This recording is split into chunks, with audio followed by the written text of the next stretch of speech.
Frustrated with the Libvtv.dll pop-up blocking your development runtime software? I'm Sophie Chen, a Windows support engineer, and I'll walk you through the diagnostic repair to get things running smoothly again. Before starting the detailed Libvtv fix, check the description for a professional tool to help align your library paths. This DLL file is the Vtable Verification Library for GCC. It provides a security layer that checks for illegal virtual table pointers at runtime, mitigating certain types of C++ memory corruption attacks. Now that you have the context, let's move into the repair process with a fresh installation.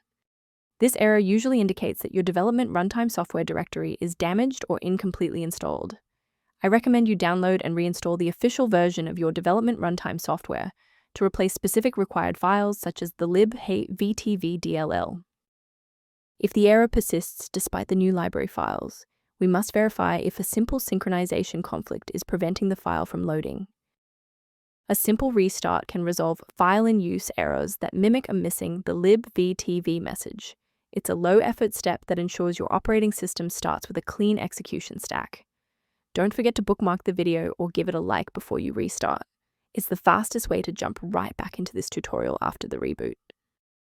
I want to share a quick best practice that will help you avoid security complications in the future. The version of the Libvtv.dll found on most download sites is often compiled for different hardware, which can cause your CPU to work harder or crash. Let's conclude by looking at how a system maintenance utility can help keep your performance optimized and your libraries synchronized. To reduce startup overhead, the suggested system resource below includes information on managing the Libvtv.